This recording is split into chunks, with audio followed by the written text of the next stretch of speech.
It's a desire we all share, to lead a rich, fulfilling, happy life.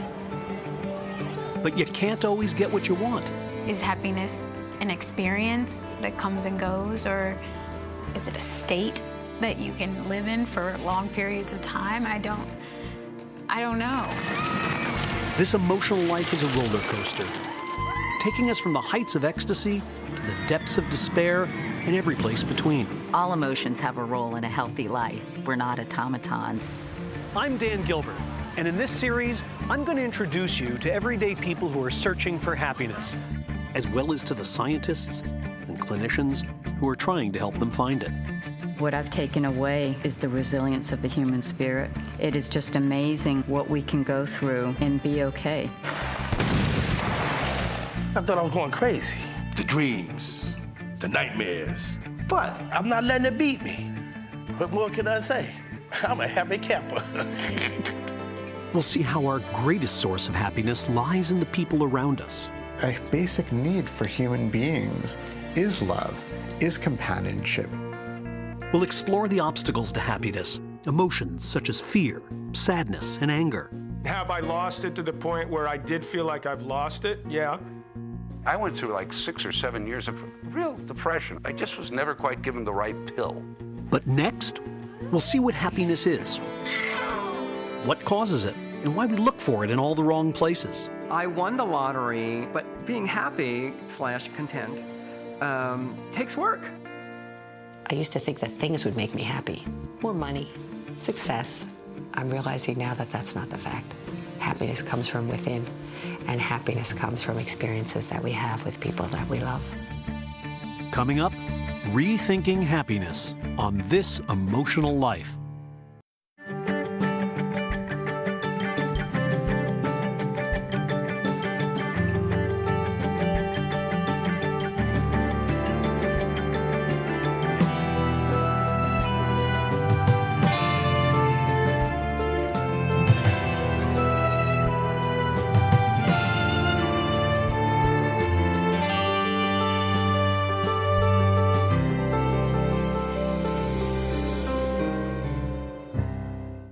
Funding for This Emotional Life is provided by the following. I was in Dubai, the Gulf, China, Japan. You name it, wherever I was at, I was able to do my job, take care of the country, as well as get my degree at the same time. My name is Marquita. I'm a petty officer, first class in the United States Navy, and I am a Phoenix. SAMHSA, the Substance Abuse and Mental Health Services Administration. And by the Corporation for Public Broadcasting. And by contributions to your PBS station from viewers like you. Thank you.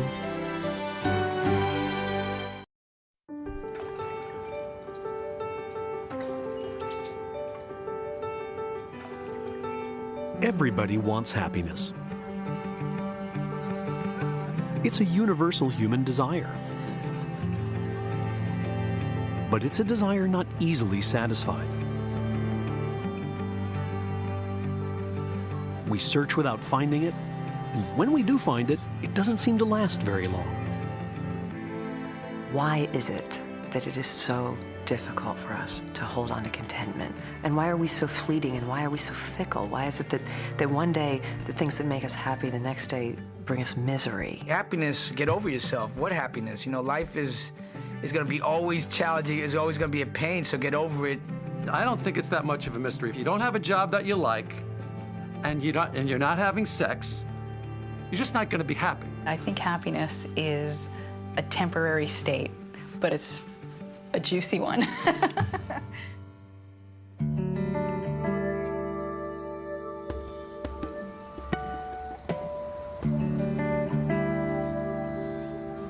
I'm Dan Gilbert. I'm a social psychologist and a professor here at Harvard University. For centuries, happiness has been a subject for poets and philosophers. But in the last few decades, psychologists, neuroscientists, even economists have begun to study happiness using the same scientific methods they use to study every other aspect of human behavior.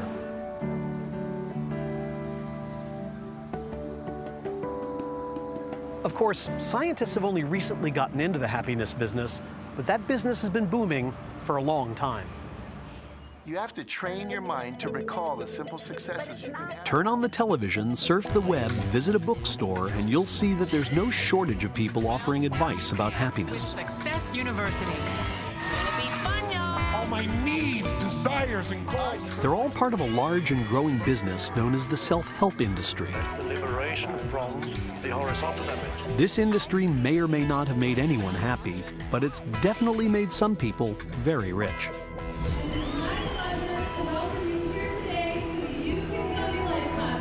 Last year, Americans spent about $10 billion on self-help. You're in the preferred section. Much of that money was brought in by conferences like this one, run by Hay House, a leading self-help publisher.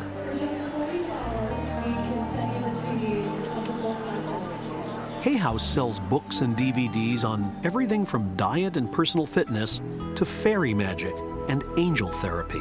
There's a lot of money to be spent here. Yes, there is. Yes. How much money are you going to spend here? Well, we didn't even make it around the tables, but it looks like we're going to be spending a lot.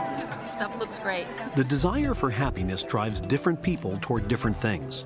Some have come here hoping to lose weight. Some are hoping to find a new partner, a new career, or a whole new view of the universe. Unbelievably, amazingly in the mind-over-body connection. Yeah. Getting a better job, love, relationships, all the that good kind things of in stuff. life. But some people have come here with very serious problems, and they may not be in the right place. Many have been drawn by Louise Hay, the founder of Hay House. She claims to have cured herself of cancer through positive thinking and other self-help techniques, and she tells others that they can do it too. Although her claims have never been medically verified, she's been a guest on Oprah, and her memoir, Heal Your Life, has sold over 35 million copies, making her one of the best-selling authors of all time. Please join me in welcoming Louise Hay.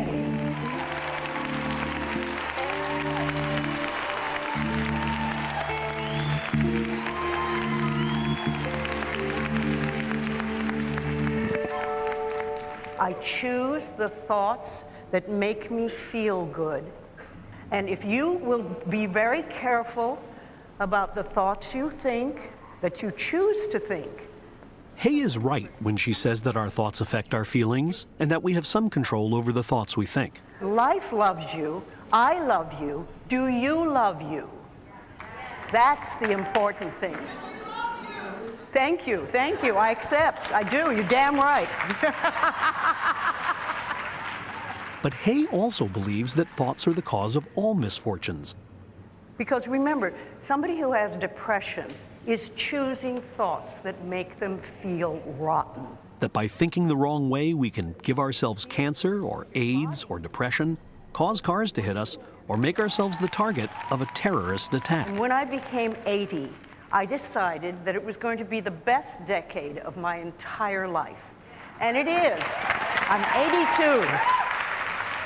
As I go through your book, I see all sorts of maladies and various kinds of thoughts that you say can cause them. Alzheimer's is an inability to face life, leprosy, inability to handle life at all. Oh, you're picking the fun ones. People who have Alzheimer's are really removing themselves from life completely. How do you know? How do you know what you're saying is my right? inner ding. Your inner ding? My inner ding. Ding? It speaks to me, yes. It feels right or it doesn't feel right. Happiness is choosing thoughts that make you feel good. It's really very simple. I hear you saying that even if there were no proof for what you believed, or even if there was scientific evidence against it. Oh, I don't believe in scientific evidence. I really don't. And science is fairly new. It hasn't been around that long. We think it's such a big deal, but it's, it's just a way of looking at life. But you're telling it to millions of people, and you're telling them it's right for them, too. I'm telling them what's right for me. My inner ding, that's all I can say. You know what? Science is fairly new.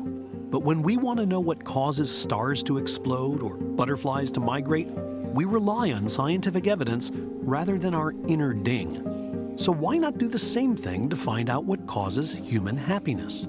For thousands of years, philosophers were asking about happiness and talking about happiness, but without any data. And only probably in the last 30 or 40 years have we actually collected scientific data, rigorous data, measured happiness, and started to begin to see what is it that leads to happiness. Psychologist Ed Diener is a pioneer in the study of happiness. Since 1980, he and his collaborators have crossed the globe to measure it, surveying diverse communities from the Maasai tribe in Africa to the Inuit of northern Canada, to the Amish of rural Pennsylvania, and many, many others. And the methods Diener uses are as diverse as his subjects. In happiness research, we ask people how happy they are on a 1 to 10 scale. We also look at brain waves. You can look at hormones like cortisol that reflects stress, for example.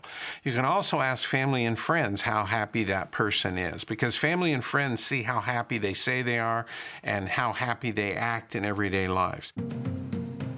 Diener has gathered data on nearly 250,000 people and has found that the happy ones have better health, better relationships, better sex lives, better careers, and better just about everything else. We think that's an evolutionary thing. And the people who are happy probably out-achieve the other people and out-reproduce them, and there's more of us around now. Diener's findings have been confirmed by psychologists, neuroscientists, and economists around the world. We now know a great deal about what actually makes people happy, and it isn't always what we think. What does happiness mean to you? I'm a firm believer in money is happiness, okay? I have to be honest. With my children, because I love my children. I like my summer camp the best. Is that the best? That makes you happy? What do you do to make yourself happier? Well, I don't mean to be recalcitrant, but I don't do anything in order to be happy. Rolling down your window and turn the music on, letting the breeze come in. What would you say is your greatest source of happiness? Well, I get a great deal of happiness from beautiful jewelry. Jewelry? Yes. There are a lot of different opinions about what causes happiness, but research suggests that not all of them are exactly on target. And do you think marriage is a source of happiness? Most of the time. Depends on what your marriage is like. What do you think about marriage? Do you think it's a source of happiness for most people? No. What about marriage? Do you think married people are happier than unmarried people? No.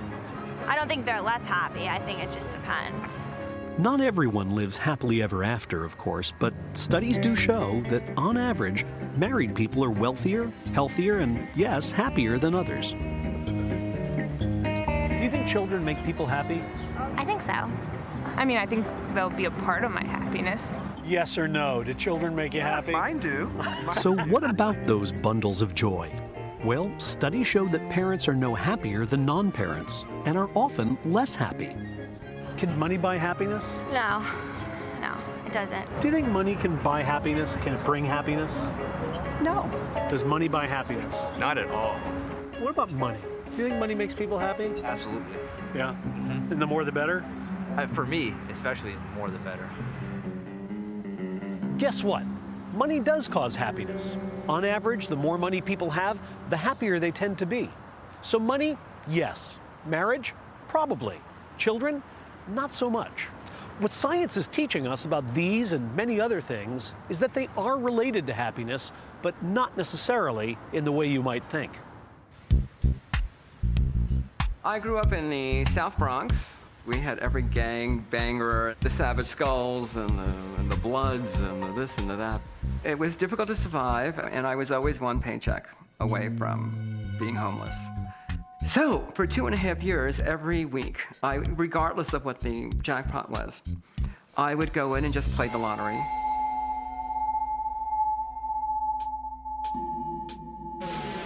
Falcon won $45 million. He is New York's single largest winner ever. Today, the former starving artist said he'll take his winnings and begin his dream performance, a one-man show he calls A Short Puerto Rican Guy Sings Songs of Angst. And now I can afford to rent out a theater and do it the way I want to do it. I'm a performance artist. Usually people are always telling me what it is I should be doing, and I shouldn't be doing that, and I should be doing this, and now I'm just going to do it my way. Flash! Bam! Wonderful you came by.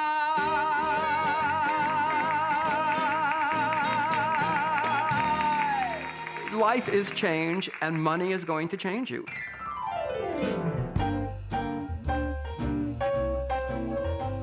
I moved into a beautiful building, an uber luxury apartment in an uber luxury building. I'm getting all the things that I dreamt of getting. Anything Italian is a great pleasure. It applies to so many things. The art, the clothing, all the good stuff is from Italy. It just is, you know. It's the fun of collecting, and I've always been a collector. When people are asked what would most improve their lives, they almost always say more money. But are they right? We've done a lot of research on money and happiness over the last couple decades, and what we find is coming out of poverty increases your happiness. So if you take somebody who wins a lottery and they were in financial trouble, they had no money, it could make a significant difference to their happiness. Now, on the other hand, what if the richest man in the world wins a 100 million lottery? And now instead of having 50 billion, he has 50 billion and 100 million. It's nothing. So it really does make a difference where you start in terms of what kind of impact money will make. When it comes to happiness, every dollar you earn buys just a little bit less than the last one. Of course, if money doesn't make you happy, then you just might not be spending it right. What we know about lottery winners is that when they make changes in their life and lose their friends, when they make changes in their life and misspend money on drugs and so forth, from a number of cases we know that that's going to make you unhappy. On the other hand, some people who use their money correctly, and they use their money to help their family, they use their money to help charity, those kind of people can be happier. The thought came to me, oh my goodness, I'll be able to, send my niece and nephew to college, be able to pay for college. And I got weak in the knees. I never would have thought I'd be able to give them anything but, flying kites and an occasional electrified train or something. I mean, here's the idea that they can go to college, at any college.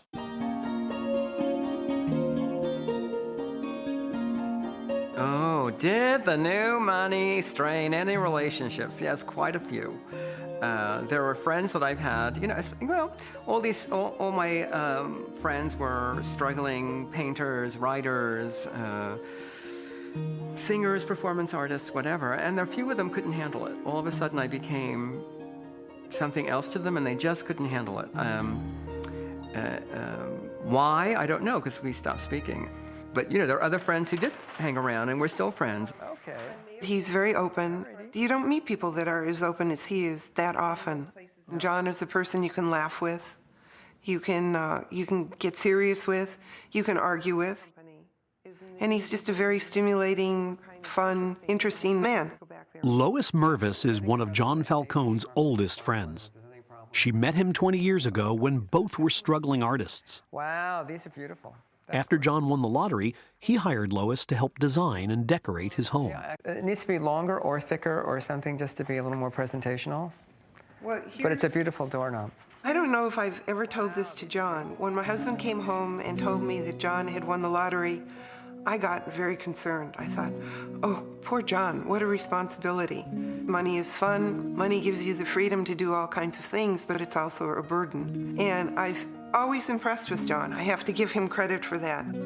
He's a frivolous man, but he's not foolish. And I've watched him take this responsibility and have fun and yet be supportive to his family. So he's taken all of these elements that are quite often misused, and he's used them very well. It takes a lot more work to be happy than it does to be unhappy, to be miserable. Misery is so easy. You can just go right into it. I'm unhappy about this. I don't like that color. I don't like scallops. I don't like it. You can just go right into it and just it snowballs. It snowballs. But being happy / content takes work. You have to work at it. Yeah, I think so far it's been fun. But is it a life well lived? I don't think a life well lived depends on money. So I don't know if my life is well lived. I think other people have to judge that. Anyone that tells you money doesn't bring happiness is an ass, is a fool. I think what happens with more money is that there are more highs available. So there's more access to shopping, drugs, trips. There's more access to highs. So if we call that happiness, yeah, more available. But I don't call that happiness. There is no key to happiness in my book, except maybe, another $20 million film, which will never happen. So I can't look forward to great happiness ahead. Money can't buy you fulfillment. It can sometimes buy you peace of mind, but it can't make you a happier person. And in some ways, knowing that makes you even less of a happy person. So what is the relationship between money and happiness? Well, most of us think that if we were a whole lot richer, we'd be a whole lot happier. But research shows this isn't necessarily true. So why do we all believe it? Well, as it turns out, people aren't very good at predicting what will and won't make them happy. In a recent experiment, researchers went to a health club and asked a simple question. You're going to live in the woods for 2 days and 2 nights. You can have food or water, but not both. Which would you rather have, food or water? Food. I'd say food. Okay, circle that. Some of the people were asked this question before they worked out. Some were asked after they worked out.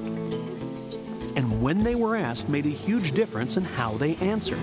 In fact, people were 50% more likely to say water if they just finished working out than if they were about to start. Water. Definitely water. Why? People were thirsty after exercising, and because they were thirsty now, they imagined being thirsty in the future. This is something our brains do all the time. When we think about how we'll feel in the future, our thoughts are shaped by how we feel in the present. It's as if our brains can't believe that we might feel differently later than we do now. That's not the only thing our brains can't quite believe. We all know that feelings inevitably change over time, that new love fades, that fresh wounds heal. And yet, when we imagine our future joys and our future sorrows, we tend not to think about how time will change them. We sure do have the compelling intuition that somehow improving our life circumstances, our situations, whether it has to do with relationships or jobs or health, that's going to make us happier. And the truth is that it does make us happier, but it doesn't make us happier for as long or as intensely as we think it would. Psychologist Sonia Lubomirsky suggests that we're sadly mistaken when we expect that the things that make us happy for a day will make us happy for a lifetime. It's a phenomenon called hedonic adaptation, which means that human beings basically are just incredibly good at getting used to, getting accustomed to adapting positive changes, especially in their lives, like the new car or the new house. And so that's one of the reasons that we keep sort of buying more stuff, is that we get the handbag that gives us a boost, it wears off, and then we get a new handbag. Adaptation affects our experience of both good things and bad things in ways that we find difficult to anticipate. This is something my colleagues and I have been studying in the lab. And we'd be very happy to give you one as a gift for participating in the experiment. Which one would you like to have? In one experiment, we brought people into a room filled with art posters and offered to give them one. We told half of the participants that their decision was irreversible, and that once they'd made it, they could never change their minds. We told the other half that they could exchange the poster they chose for a different poster anytime they wanted. After making their choices, we asked both groups to rank their posters. And guess what? The people who knew they couldn't exchange their posters liked them more than the people who knew they could. Why? Because they had no choice. And so they adapted. The lesson of this study was clear. People find ways to like things when they're stuck with them. When we can't change our circumstances, we change the way we think about those circumstances. And yet, most of us don't seem to realize this will happen. There's a part of me that is the most hyper person ever. The minute I was born, I was running. I was like a Red Bull baby. Francesco Clark was a young man with big dreams when he moved to New York City to take a job in publishing. It was very exciting. It was movies, it was television, it was celebrities, it was everything that 22-year-old graduating college kind of dreams of. Then, in the blink of an eye, his life was forever transformed. I had a summer rental, and I get to the house, and there was a pool, and it was a nice summer day, so naturally I wanted to go swimming. The second that I dove into the pool, my chin hit the bottom, and my head snapped back. In 1 millisecond, my life changed completely. I was told I was going to die 3 times that night. I couldn't breathe on my own. I was on a ventilator. I had a tube going down my mouth. Francesco's doctors said that he'd never be able to move again. I was depressed after the accident. That's a pretty big change of life. To then suddenly not be able to eat on your own or not be able to brush your teeth or to go to the bathroom. It's, you know, there's a sense of embarrassment that comes with it at first. When you can't feed yourself, when you can't scratch your nose, it can drive you crazy. So I just wanted to fix it. I just wanted to, you know, show them that I was going to get better. I had no choice. I mean, what are you going to do? You're just going to sit? You're just going to lay in bed and wither away? I didn't want to do that. I wanted to live.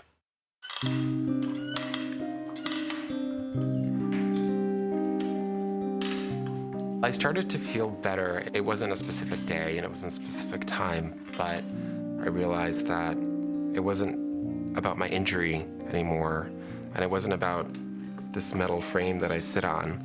It was more about, what do I want to do with my life? After his accident, Francesco moved back in with his parents and began devoting long hours to a grueling routine of physical therapy. I do very intensive physical therapy every day. I pedal this special bike with my arms and my legs. I sit up. I am relearning how to crawl. When I started to move my arms again, 6 months before, I can't move my arm. That sucks. But then moving it again makes you realize, oh my God, this is incredible. I can't believe I'm starting to use my wrist. I can't believe I'm moving my arm. I mean, you're moving your arm. When you don't have a spinal cord injury, you don't think about, God, I'm so thankful that I can breathe out of my left lung. I mean, you never think about that. In the years since, Francesco has learned to move a lot more than just his body. I started a skincare line called Clark's Botanicals. That started because of my injury. I lost the ability to sweat.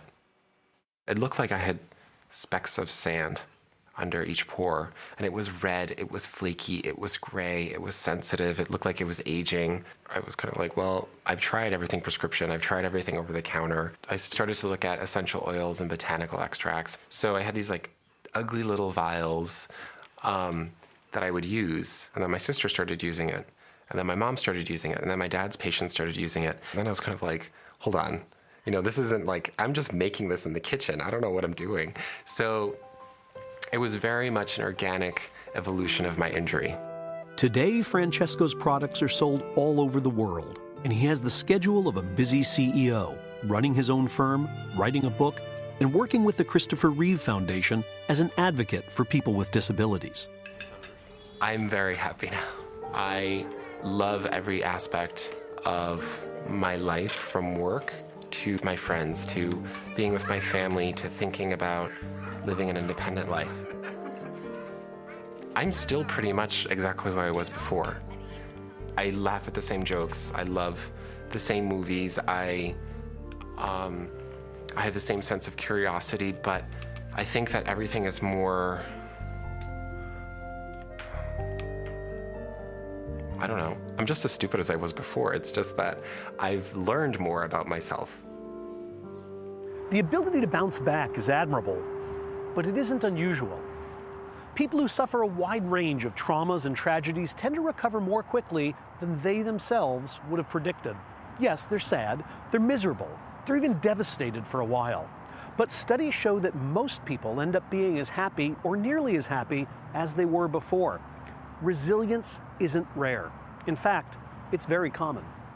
There is some set point to happiness that you tend to return toward, and for some people it's very happy, and for other people it's mildly happy. And unfortunately for a few people it may not be happy. But the set point is good in the sense that when we have something terrible in our life happen to us, we get very depressed, we get less satisfied with our life, but slowly over time we come back toward that set point. This process is critical to human happiness. But how do we do it? And why do some of us do it so much more easily than others? For more than 15 years, Dr. Dennis Charney has been studying people who've shown exceptional resilience after trauma.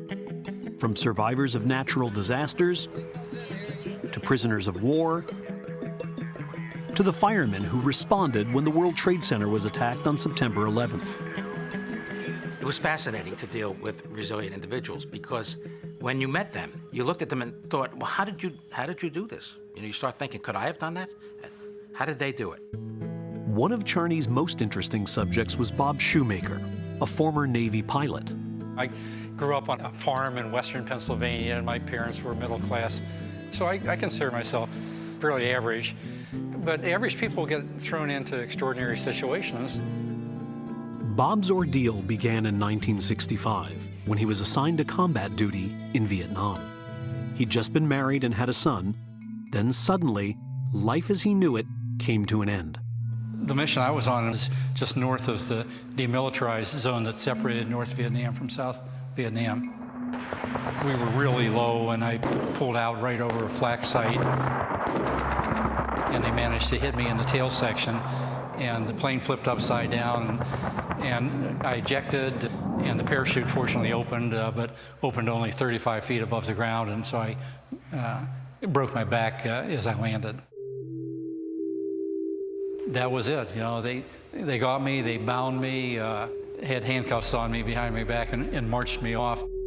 For 8 years, Shoemaker was shuttled between North Vietnamese prisons, including the infamous Hanoi Hilton, where he was brutally tortured.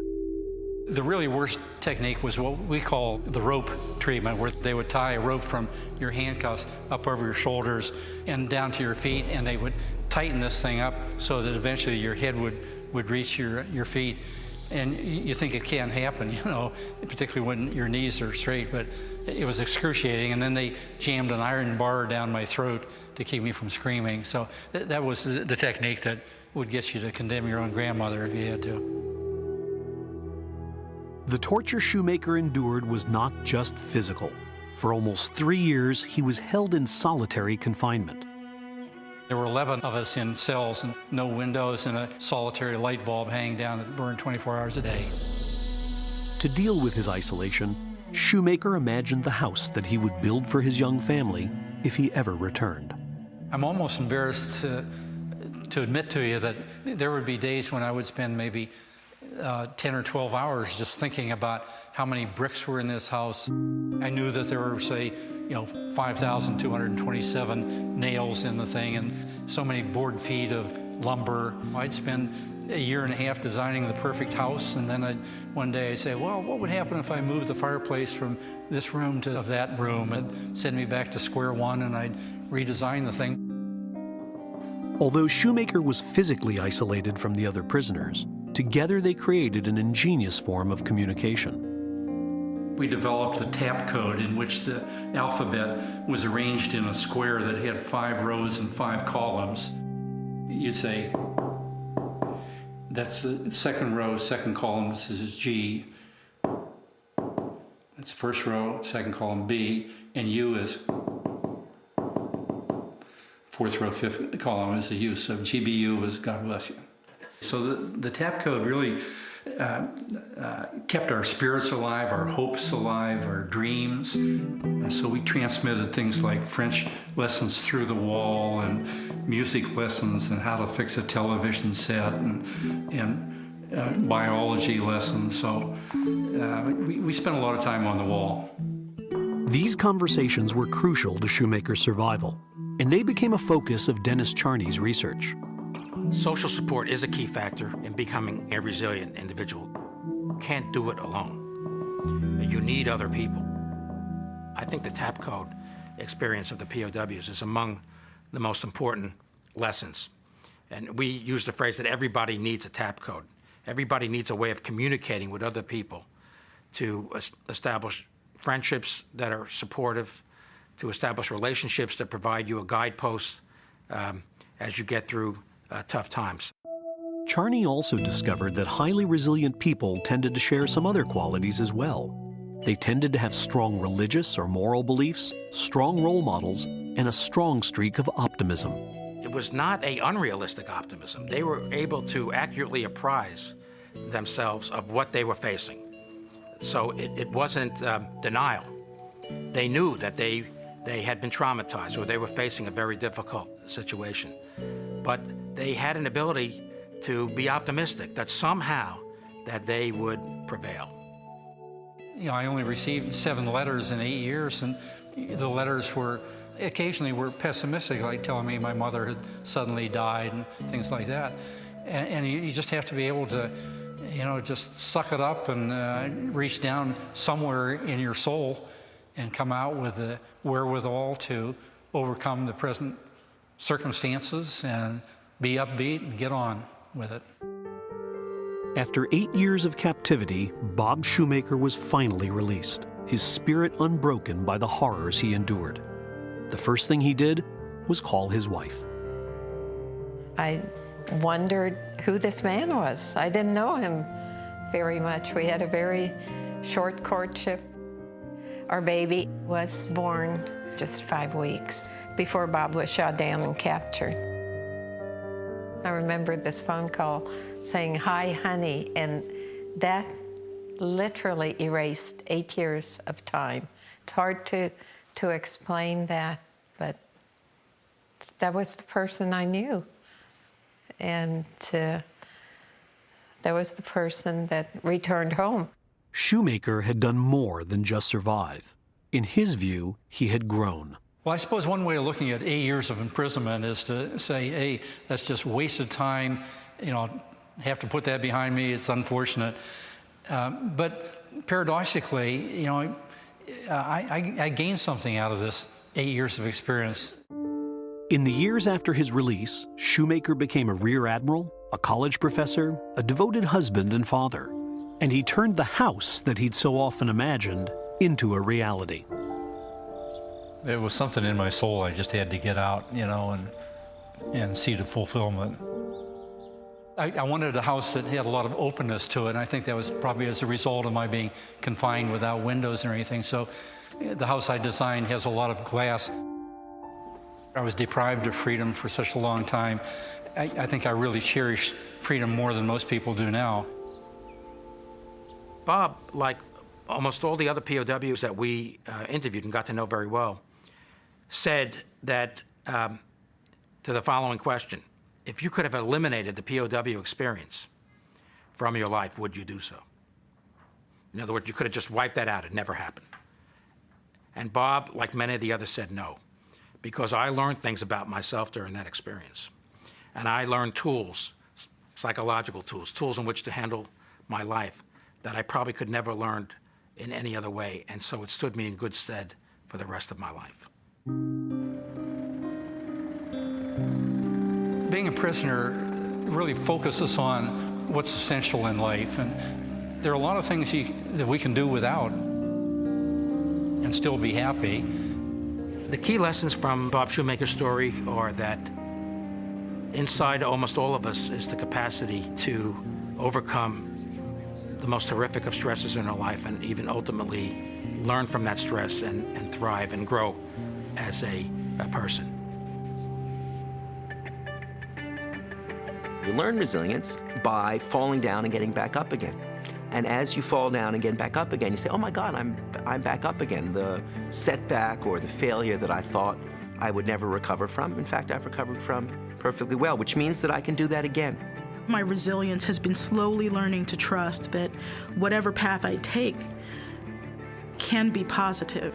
You know, even the worst decisions I've made have had positive ramifications if I choose to learn from them. Well, I want to make sure that people know that I'm happy that I had a messed up childhood, that I'm glad I was damaged, because it made me a better actor, it made me a better writer, it made me a better creator. So I thank my family for that.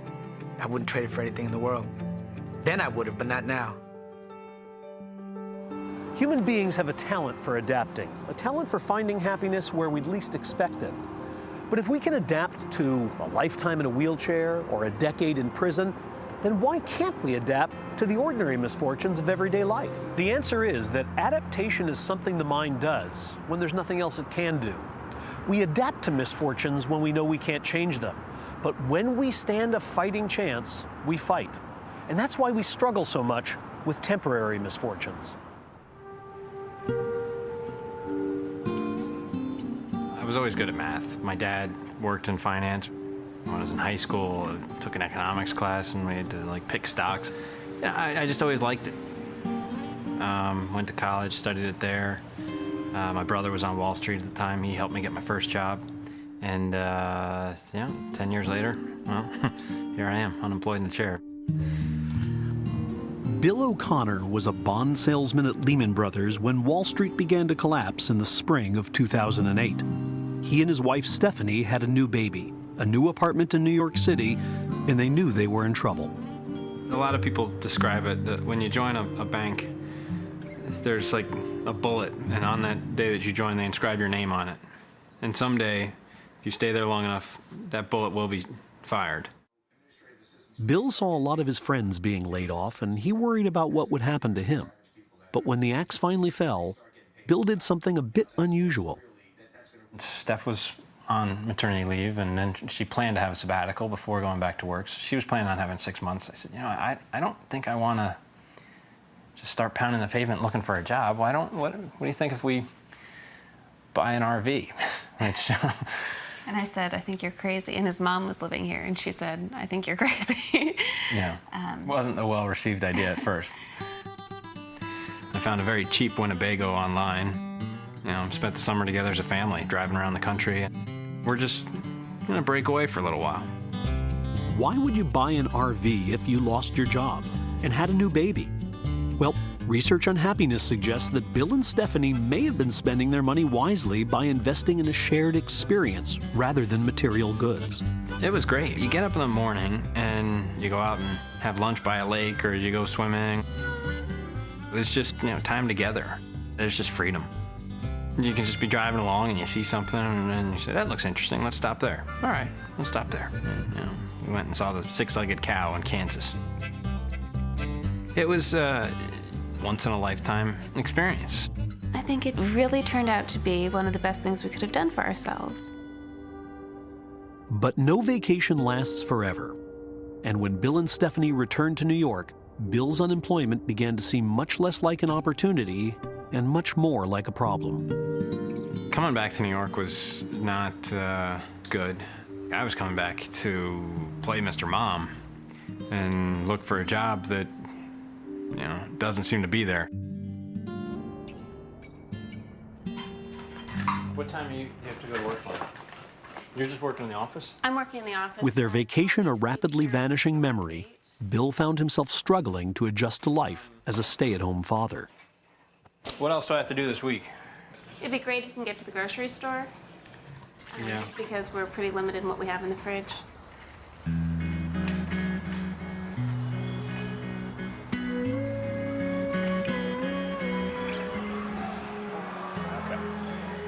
Now we're gonna shop, bud.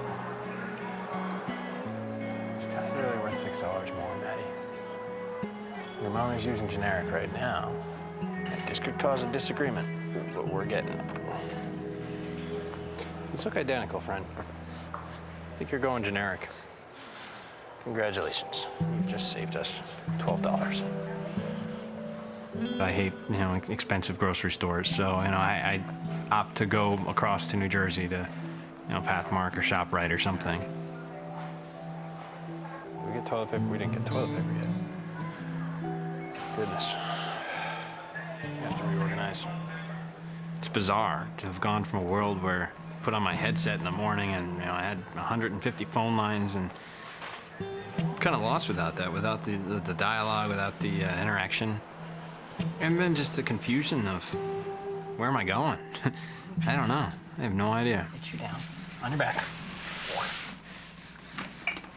Smile. The challenging thing, it's a full-time job.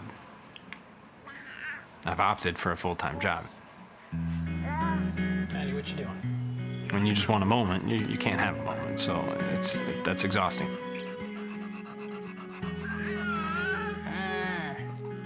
I never saw myself doing the job I'm doing right now. It's bizarre. You could tell when he had a successful day, when he had a good deal. It was so fun for him. He loved what he did. When he lost his job, it seemed like he really lost part of his identity. You question, why me? How could he possibly pick me? I still send instant messages to the guy who I sat next to, like we're chit-chatting, every day, so. The relationships are still there, but it's like you got kicked off the train or something, and, you gotta watch that thing keep going down the tracks.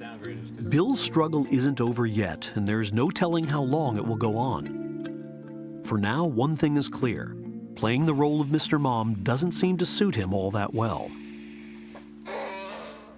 Being unemployed obviously makes us unhappy, but the reasons aren't entirely financial.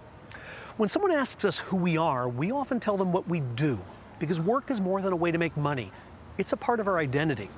That's why when we lose our jobs, we lose a piece of ourselves. The same is true of illness.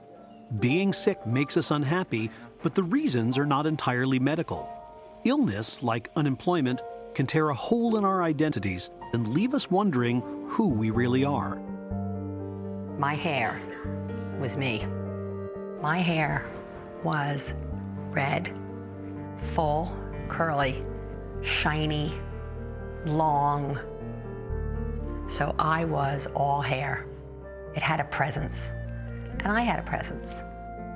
Michelle Gossett was a 51-year-old single mother when she learned that she had ovarian cancer. Losing my hair was probably one of the most devastating things that happened to me with my cancer. I lost my hair in one day, and I thought that I lost my identity. I thought I lost my soul. I lost my strength. I actually have a different hairstyle almost every day. For instance, I'll wear my pink wig when I feel playful. My red hair with the roots, I think looks very natural. And I put that on to kind of even me out, but with a little edge. The brown ones, they more or less resemble a hairstyle that I would possibly adapt myself. And then I have the little short sassy ones. And those are fun, just for a change. Sometimes it's not easy. Sometimes I'll get up and look at the wigs and why? I realize I still have cancer. So sometimes it doesn't really cut through that.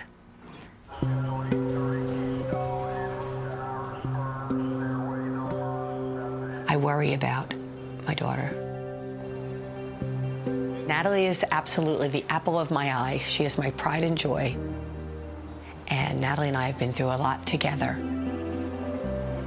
I was a nurse, worked in critical care for a number of years. Oh, it's so nice to see you. And decided to go to anesthesia school. When I finished school, I had a promise of a wonderful job with a fabulous salary. I had a house on the water. My dreams were that Natalie and I could live a secure life in my future. And that didn't materialize.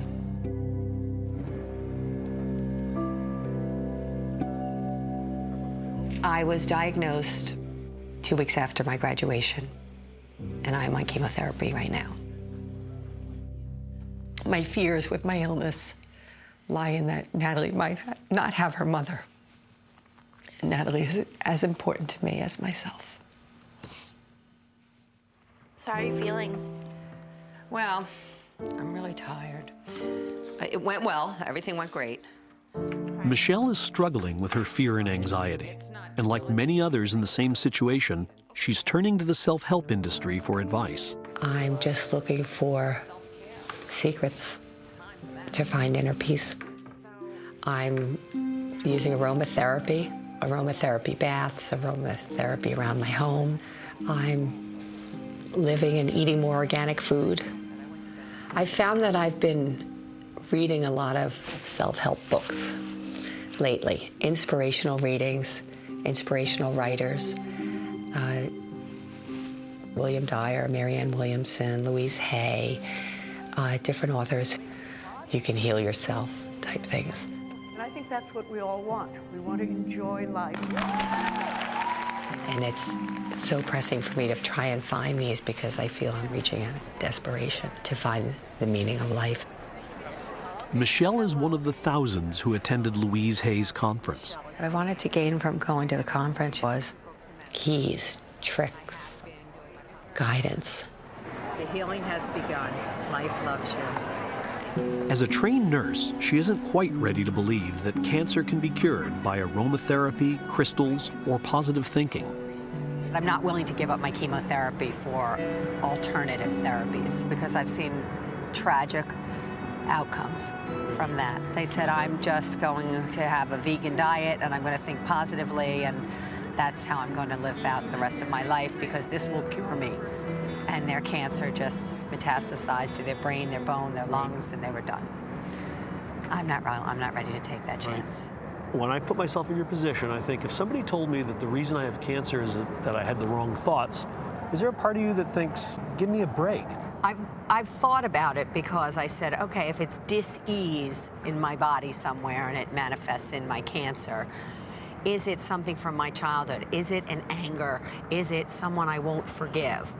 That could lead to, I would think, maybe a stomach ulcer. Would it lead to cancer, gynecological cancer? I don't know. I don't know about that. There is, of course, no scientific evidence to suggest that self-help techniques can cure cancer or any serious physical malady. But what about other kinds of problems? Problems like addiction or depression or marital strife? For many people, self-help appears to be a simple and inexpensive alternative to therapy or counseling. But do these techniques actually work? Well, I'm a big proponent of decent self-help. Here we go, Dan, self-help. Over the last 20 years, psychology professor John Norcross has directed a systematic study of the self-help industry, examining over 1,000 different books and programs. We should be cheering about the proliferation of self-help. Approximately 75% of those who successfully changed a behavior or relationship have done so on their own without professional treatment. Self-help is the major pathway to how most of us grow. At the same time, there are inherent limitations to self-help, and not all the stuff out there is particularly good. A great book. And then the not-so-great book. Norcross worries that what's advertised as expert advice, all on the same shelf, yes, right next to each other, is often nothing more than untested opinion. More than 95% of all self-help books are published without any scientific research attesting to their effectiveness or safety. And we estimate more than 99% of the internet self-help sites are launched without any scientific research attesting to their value. So you're not just saying that some self-help is worthless, you're saying that some of it's positively dangerous. Without any regulation and without scientific research, it's a buyer beware, and they're not sure what they're getting. I remember someone once comparing it to taking a 2-year-old toddler on a walk. As you're walking around, the toddler will occasionally pick up perhaps something of value, but mostly they're just picking up dirt and germs. Self-help offers quick and easy solutions to complex problems. That's why it's so appealing and so profitable, from the corners of your local bookstore to the media capitals of the world. And yet, despite the proliferation of self-proclaimed experts, huge numbers of Americans get psychological advice from just one man. So who brought who? It's a ritual. At 5 o'clock when he comes on in our areas, when the TV goes on, we see Dr. Phil, then have dinner. I like Dr. Phil. I like his whole family. You just feel like a part of it. How long have you been watching Dr. Phil? Well, when he was first on Oprah years ago, I wouldn't watch it on that day because I thought he was so mean. I was like, he's so hard on people. I mean, now I think that's what I like about him is that he's just very direct, and he's just the way that he does, like the, the how's that working for you thing, like if it's not working, stop doing it, so I think I like that. Like the type of family that I come from, you don't talk about your issues. Right. You just kind of, push it under the rug and you don't repeat it because there's a lot of shame involved, And so Dr. Phil, he brings it out. It's almost like an accelerated way to fix your problem because you can beat around the bush for years, or you can just, nip it in the bud right then.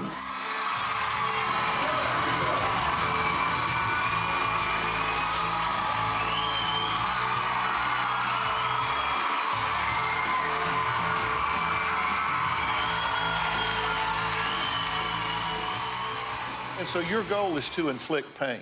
It becomes my goal. That I don't think when we start fighting that's my goal, but it becomes my goal during the fight. Are you proud of that? No, I'm not. Well, no, come on, be serious now. Don't give me that crap. Don't give me that crap. Don't give me that crap. Dr. Phil is clearly a showman, but he's also a trained psychologist who respects scientific evidence. I have a staff of over 300 people on this show, and many of them are researchers. And so they'll get into the psych abstracts, the medical abstracts, the sociological literature, and pull out, those cutting-edge overviews of everything that is at least the current understanding. In my journey through the land of psychotherapy, looking into self-help, meeting therapists, going to self-help conferences, I found that there's huge distinctions to be made between different sources of help. I think science informs practice. I think practice informs science.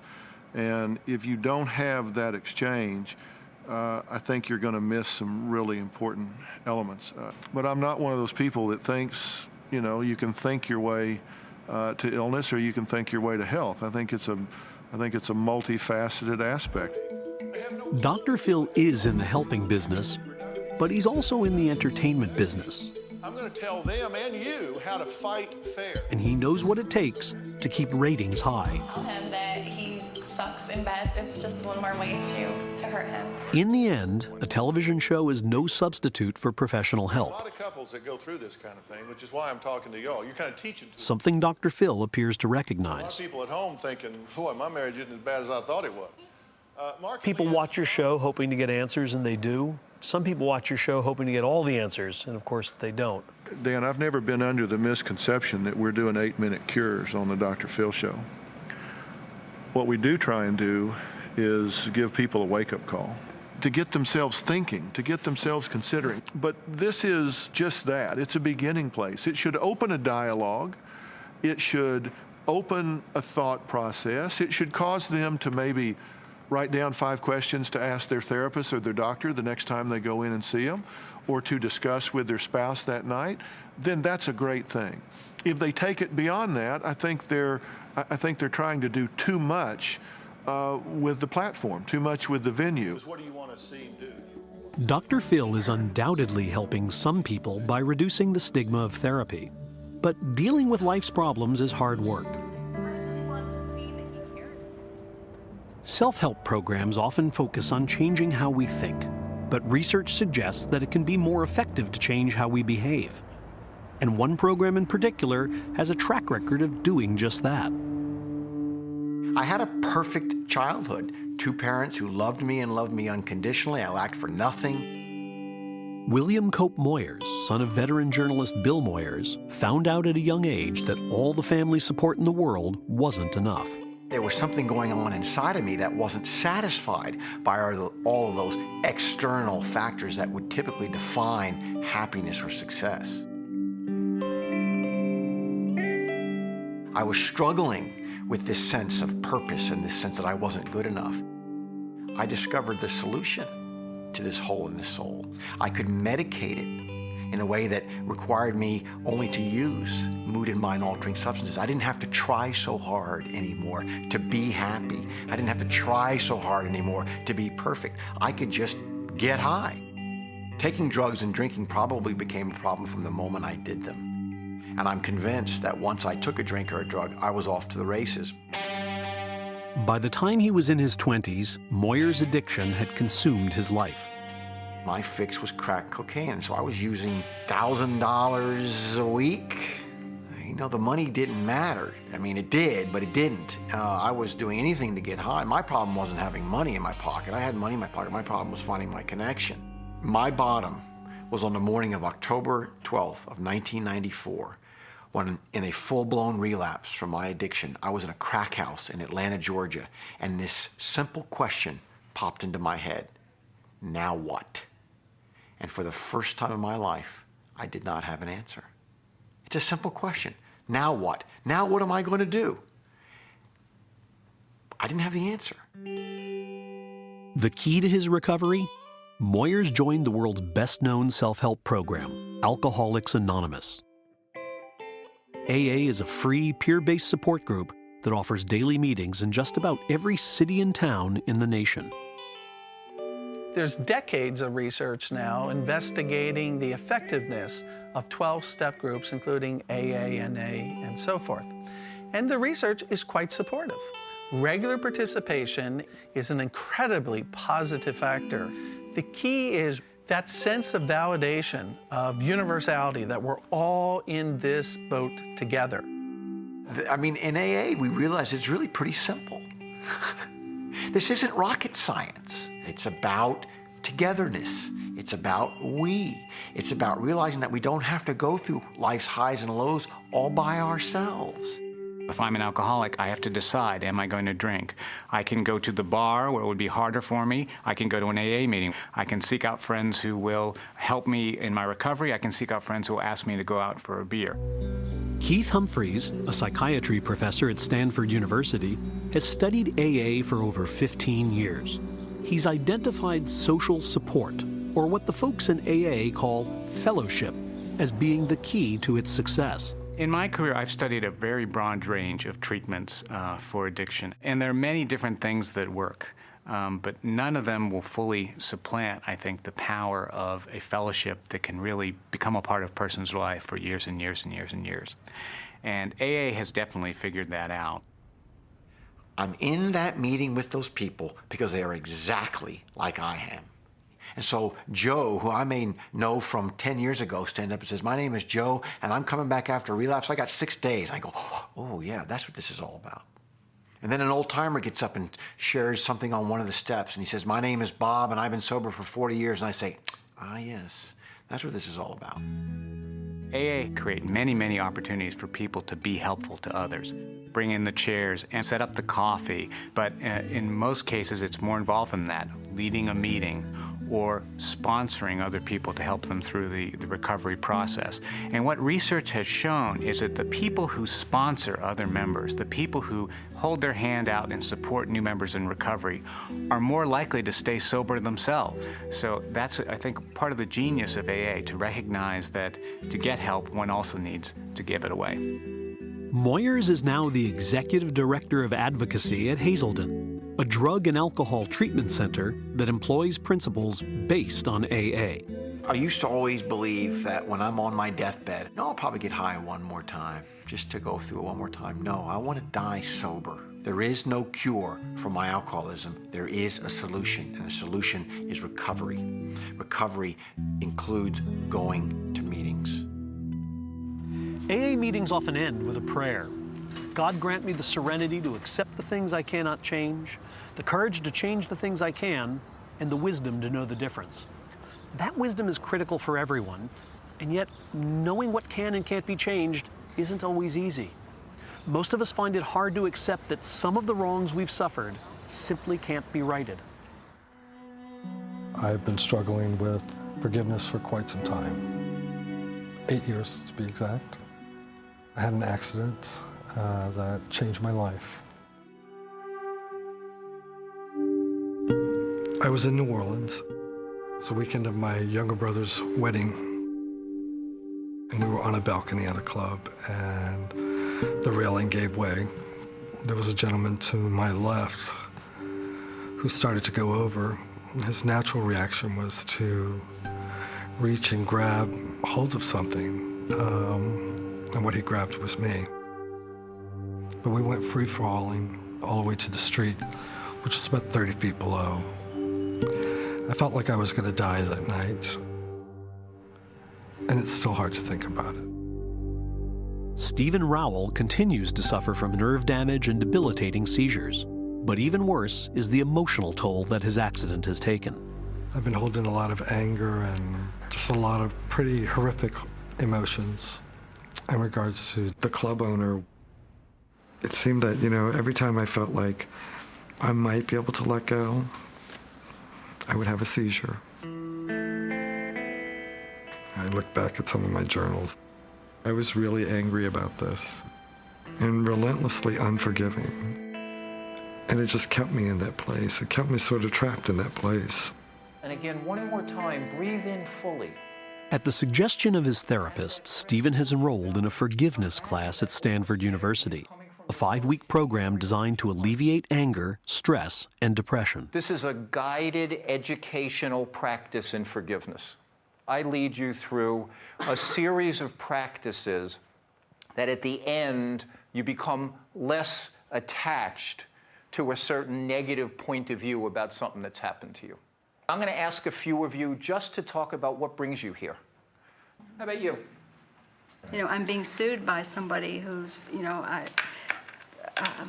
there's no basis. I mean, it's just painful. A bad childhood, had somehow anchored, me into a pit of negativity. But I'm getting to the point where... What I see is so often people have become paralyzed because their anger hasn't worked. They have no idea what else is available and are stuck by something that's not working. Anger over time becomes less helpful. It actually becomes crippling. And sometimes I can't get beyond. That's right. What's happened in the past. So what would forgiveness be? You're right. And what would it mean to forgive? Well, for me, it would mean everything. Somebody else. Dr. Fred Luskin created this program in 1999. Since then, it's been tested around the globe. We worked with people from Northern Ireland from both sides of that conflict. We have really good data that it was helpful to them. People would come, some of whose children had been murdered decades ago, and it was just eating them alive, and we taught them things about forgiveness, and we could show that it made a significant difference. So what would be a question out of that? They had reduced depression, reduced anger, physical improvements, reduced stress, and more hopefulness. Does thinking that someone doesn't deserve compassion, does that help solve your problem? No, it doesn't. Does thinking that someone doesn't deserve compassion help you feel at peace? No. So why do you continue to do it? Well, because I hadn't taken... In each class, Luskin provides exercises to help students see that they can't control what happened to them, but they can control how they think about it. The idea is to get people to see that even though their anger is justified, it isn't hurting anyone but them. So the theme through all of this is the way you're dealing with it helpful to you? If it is, keep it. If it's not, change it. Try being more grateful. Try being more compassionate. Try telling a different story. Try arguing yourself out of feeling so entitled. Any one of those things can work. But the first recognition is, I may not be helping myself. If you do the same old, expect the same result. And don't blame anybody else for that, because we get something out of being righteous. We get something. It's a substitute for happiness, but we get something. Dr. Luskin kind of provoked me. I actually left our second class very frustrated because I disagreed with him. But I went back and kind of really thought about what he was saying, and that's where I started to see a shift. What is it about me? Asking myself, what is it about me that I can do to change things? Really felt sort of a breakthrough in taking the class. That was sort of a turning point. Following the course, I called my attorney and said, I'm ready to settle. I'm ready to just put this behind me, start moving forward. I have reached a point of forgiving this man. I feel like I can finally join the living again. And I can't tell you how incredibly uplifting that is. One way to change your life is to identify your weaknesses and fix them. But recently, some researchers have suggested that rather than worrying about our weaknesses, we should instead learn to capitalize on our strengths. And they're developing programs to accomplish this. Programs that are inspired by self-help, but that are grounded in science. The question is, what self-help actually works, and what self-help is false and doesn't work. Psychologist Martin Seligman is a professor at the University of Pennsylvania and one of the leaders of a new movement he calls positive psychology. I realized that psychology had been all about whining and suffering and anxiety, depression, victim suicide, drug addiction, and I had spent 35 years working on those things, but that was half-baked. We're pretty good at misery, but what we weren't good at was what made life worth living. What distinguishes positive psychology from any other kind of self-help? According to Seligman, it isn't the message, but the method. We do random assignment, placebo-controlled studies and ask, does that make people happier 6 months later and less depressed? So this is an empirically based endeavor and a scientifically based endeavor. Positive psychology has gotten a lot of attention, and its programs are now being implemented all over the world, in businesses, in hospitals, and even in the military. At West Point, the U.S. Army is hoping that positive psychology training will enhance leadership skills and make officers more resilient in the face of battle. The graduates from West Point know that they're going out and they're going to lead men and women in combat. And in 10 to 12 months, they'll report to their first unit. And depending on the combat deployment cycle, they may be reporting straight into Iraq or Afghanistan, and they'll be responsible for the lives of 45 men and women. If you were the commander of the lost battalion in combat, in dire situation, what character strengths did you rely on that were important for leadership in combat? Everyone always thinks of physical leadership, but in this situation, it's that mental leadership that you were talking about. I think of the optimism and the hope that he is providing for them. You know what you're good at, you can be mindful of those skills and then use them when you need them, and I think that's what this course is all about. Psychologist Chris Peterson, a colleague of Seligman's, has helped create this new program for West Point. What we have found in our research over the past decade is that you can't cultivate the whole of character, but you can certainly cultivate its components. Right, and you're 100% correct, and I think... The cadets really like positive psychology, because instead of focusing on weaknesses, what it is it's a focus on your strengths, and certain strengths may be at different levels, but what we're doing is saying, hey, let's take that strength and let's build on it. Peterson's programs revolve around the idea that if you want to develop your character, you have to identify your strengths and use them over and over again. Most of the interventions that have been created to date are based on a very simple premise that you are what you do. And if you do more of these things, then you will be more of whatever they represent. So how frequently are you kind? How often are you a leader? You start to keep track of that, and then you start to try to increase it, and you're measuring it all along so you can see your progress. West Point is now testing the effectiveness of Peterson's programs, and the outcome is uncertain. Nonetheless, the Army is creating a positive psychology training course that will be required for all its soldiers. And positive psychology is also being used by civilians, like Bill O'Connor. Yeah, it hasn't been a good couple weeks. Bill still faces a bad economy, with no jobs and no prospects. How do you focus on doing a financial job search when you can see the whole system is just crashing? How do you call up a guy and say, hey, do you have any idea who's hiring today? You sound like an idiot. So it's, that's going nowhere. I mean, it's... With his situation growing worse, Bill's sister-in-law suggested that he get help from positive psychology coach Senya Maiman. So what I'll give you over the course of our coaching are tools. So literally hammer, screwdriver, I will give you tools to start some goals. Ksenia received a master's degree from Martin Seligman's program at the University of Pennsylvania. She's trying to help Bill put his unemployment in perspective. Because the problem's obvious. The guy doesn't have a job and he wants to figure out what he's doing. But that, okay, he knows that. He's known that for a couple of months. How can we, rather than say, that's the problem, how can we move around it in a way that actually feels fulfilling at each step of the way? And one of the mind exercises between this week and next is what's called the 3 good things exercise. So what it is every evening you write down, today this happened. So for example, Maddie was in a great mood the whole time we were at the park. And then below it, you write the 3 reasons why they happened. So why was Maddie in a good mood at the park? I played with him or I engaged him. The reason the why is important is when we look at your whole week of whys, we're going to start to see patterns. I feel like we're making baby steps right now, which is probably the right thing to do. Come up with 3 good things that happened today, or identifying strengths. It's your mommy. Hey, Maddie, how are you? She's on her way to the airport. At first, it seemed like it moved him in the right direction, and I was happy about that.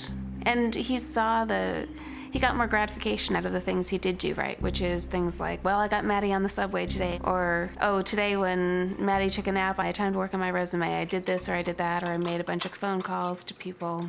I think that's the best way for him to think about things, because if he dwelled on the negative, I think it would just be a downward spiral. At Ksenia's suggestion, Bill takes an online survey to help him identify his strengths. Please be honest and accurate. We cannot rank your strengths until you answer all 240 questions. Wow, all right. I find the world a very interesting place. Sure. Every day I look forward to the opportunity to learn and grow. I have never steered a friend wrong by giving bad advice. There's a lot of negatives in that. I must stand up for what I believe, even if there are negative results. I work at my very best when I am a group member. Everyone's rights are equally important to me. I am the most important person in someone else's life. Hope so. What's up, buddy? This survey has been taken by hundreds of thousands of people online, and it's a cornerstone of many positive psychology programs. But it doesn't seem to be helping Bill. Yeah, it's hard to apply that all the time to come up with tasks that are going to take advantage of your strengths. If your strength is, humor showed up as one of my strengths, I'm not going to, I don't know, what am I going to do? Just go out there and stand in a corner and tell jokes or something until people laugh? I mean, it's like, yeah, I don't know. Okay, your industry's broken. What are you going to do? You know your skills, which you know how to do sales, you know how to do high yield, you know derivatives, you know a lot of different things. So you have your skills, and then you have your strengths, which are a little broader than skills. So I am pulling out your VIA Signature Strength Survey.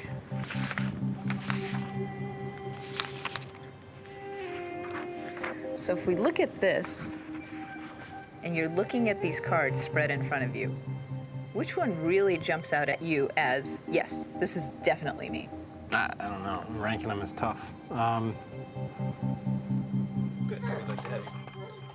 Positive psychology techniques and strategies are particularly helpful for people in difficult circumstances. I have friends who have lost jobs, and they say, "What does positive psychology tell me to do?" And I go, "Well, this positive psychologist is telling you to apply for new jobs and go to the interview and be cheerful and be engaging, be the sort of person they want to have around." Hi, Justin. My name's Bill O'Connor. I wanted to get a little information on a posting I saw you guys had for the UAE investment analyst. Bill may not be sure about the value of positive psychology, but he never stopped looking for work. Position of investment analyst. After months of searching, he finally found another job in finance. But his success didn't change his views about positive psychology. The positive psychology doesn't answer the hard questions.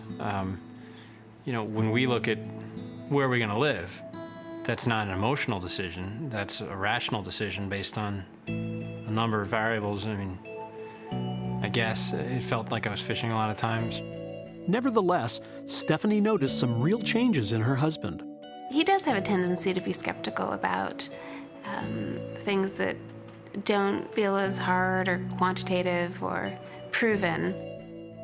I mean, I think it's really easy to say, oh, it's jotting down 3 things that you did well today or 3 things that were good about today is minor. But I think it had a really big impact. Giggle.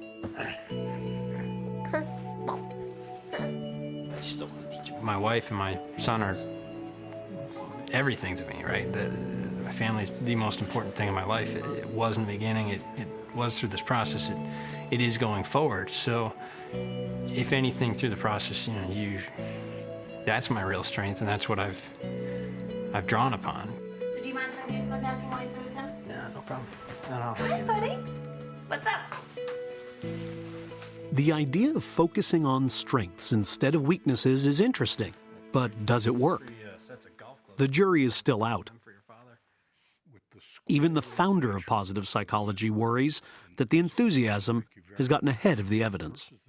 I think the press and the publicity that positive psychology has had has greatly outstripped the science. And I think when I think about clinical psychology 50 years ago, I think it got it was overpromised both by its practitioners and by the press. So for me, if I had my druthers, it would be to build the science, and then kind of leak out the findings. Positive psychology has some very promising new ideas, but for now it's probably fair to say that they need more testing. Of course, some scientists think that the most promising ideas aren't new at all. One of the best studied techniques for improving well-being was developed not in a clinic or a laboratory, but on a mountaintop 2,500 years ago. Meditation changes our relationship to our thoughts and emotions. There's nothing magical about it. It's not mysterious. It can be addressed with the known mechanisms of science. Psychologist Richard Davidson has been studying the benefits of meditation since 1992, when the Dalai Lama invited him to India to measure the brain activity of Buddhist monks. He had heard about me through mutual friends and knew that I was a respectable, rigorous neuroscientist who had interests in meditation. And he was interested in promoting scientific research on meditation. And we thought that this would be an amazing opportunity. We can bring portable equipment with us and schlep it up the mountain and see if we can collect some data. So we had quite a journey. We brought about 5,000 pounds of equipment with us. We looked like this crazy traveling rock band with, these enormous cases. Unfortunately, once Davidson was ready to collect the data, the monks had a change of heart. They said that they'd be happy to teach us everything they know about meditation, but they didn't really want to do the tests. But the Dalai Lama himself wanted to continue fostering the dialogue between Buddhism and Western science. This kind of dialogue, very helpful to expand human knowledge about these not yet explored and still vast subject. Our knowledge very limited. So, particularly about inner world, inner science, inner space.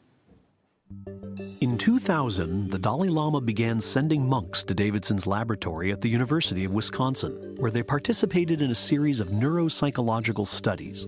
The results surprised Davidson himself. I thought about meditation as relaxation. In fact, what we see in the brain of an advanced meditation practitioner when he or she is meditating is heightened activation, not relaxation. Davidson's studies of Buddhist monks and other experienced meditators suggested that while they may appear to be resting, their minds are actually intensely focused. and as they meditate more and more, their brains begin to change. When Davidson compared scans of the monks to scans of people who'd never meditated, he found that the monks showed considerably more activity in the left prefrontal cortex, a part of the brain that registers positive emotions. There are certain circuits in the brain that are more sensitive to the processing of negative emotions and other circuits that are more sensitive to the processing of positive emotions.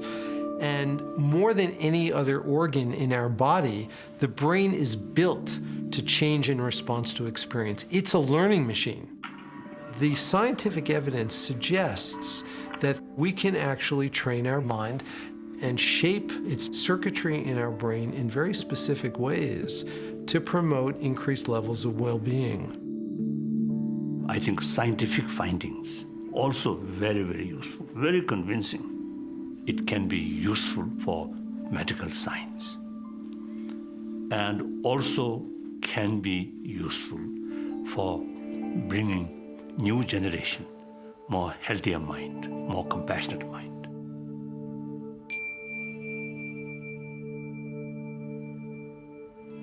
Just give yourself a chance to settle into your seat, to settle into your body, and to settle into this moment. The toxic effects of the chemotherapy keep all of the cancer levels low. So when I stop the chemo, what's to stop it from just flourishing again and from just devouring me? It's really important that I put myself in the state of mind that I can stay calm and cope with it. Allow the focus on the breath to expand. Michelle Gossett has begun studying mindfulness meditation. She attends a weekly class at the University of Pennsylvania and does daily exercises at home in the hope of reducing her fear and anxiety.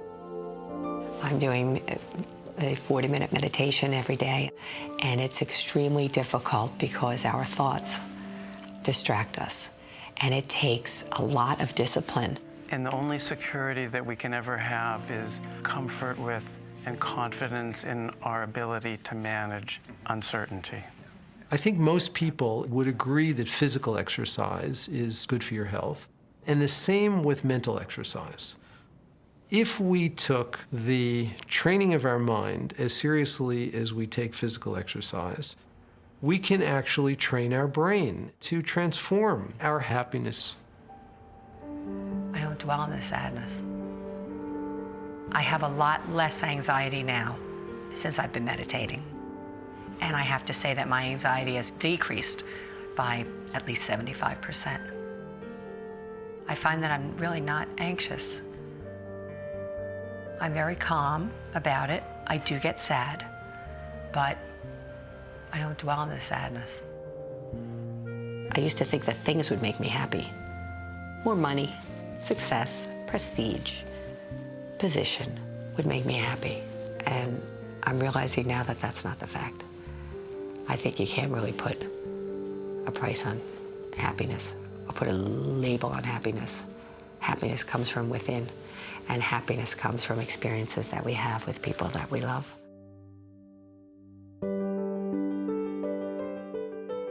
The secret to happiness is that there is no secret to happiness, that it's a choice that you make minute by minute, second by second, and you have to be willing to take the sour with the sweet. Is happiness an experience, that comes and goes, or is it a state that you can live in for long periods of time? I don't know. I'm just happy I have my wife and my children and my many dogs and birds and cats, and maybe if we could lose a couple of those dogs.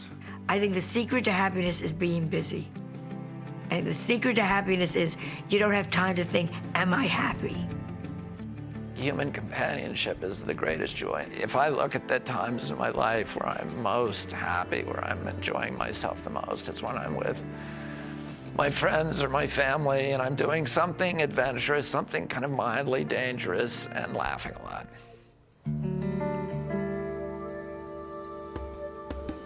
So, is there a secret to happiness?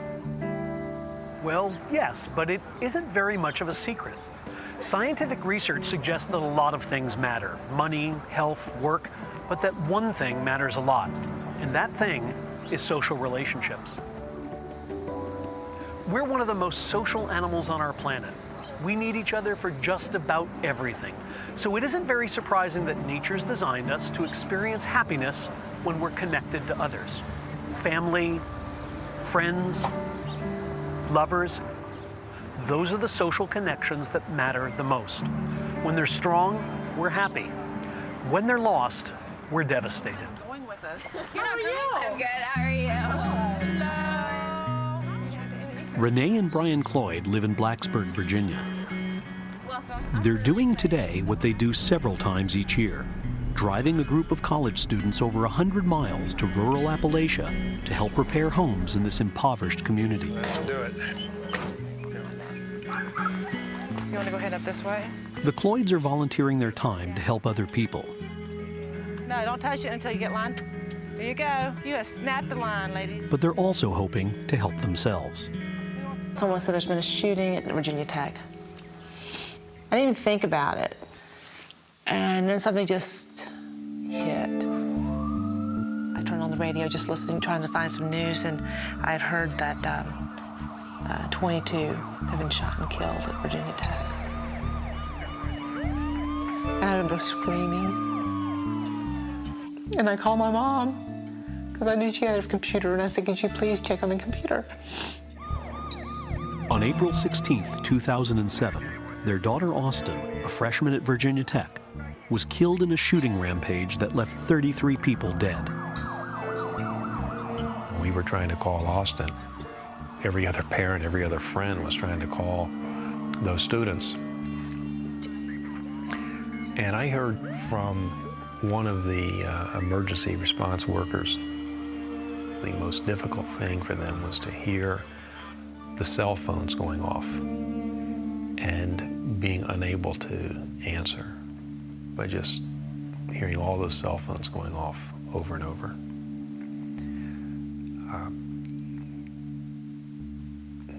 That's what that day was like.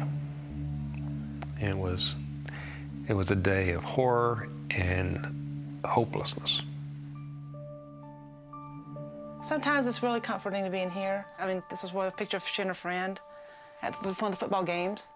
You know, the initial emotion when we lost Austin, it's just like the life had been sucked out of us. And not only we had no sense of direction, no sense of how we would ever get past that moment. The Cloyds kept asking themselves, what next?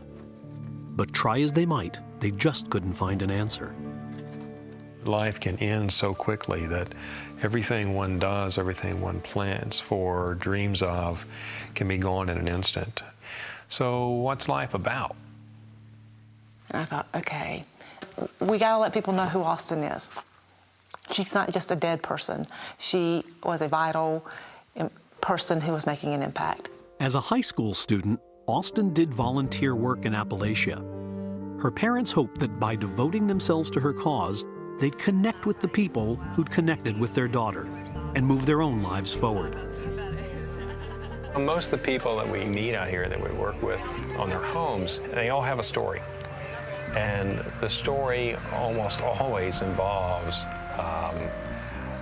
tragedy and something that's happened to their family. Thank you very much for letting us visit with you. Thank you for doing it. And it causes me to know everyone has pain. So it helps to put our grief in perspective.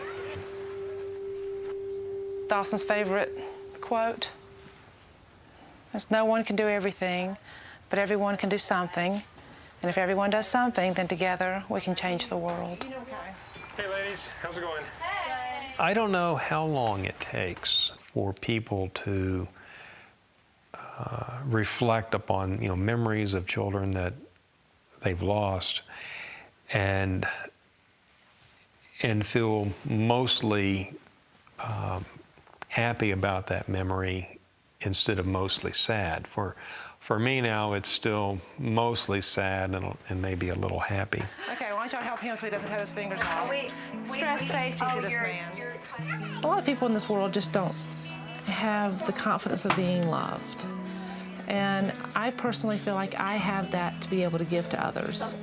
So coming on trips like this and getting to know these students, I can't do it for Austin anymore, but if I can just give it to one more person, then then they can give it to someone else.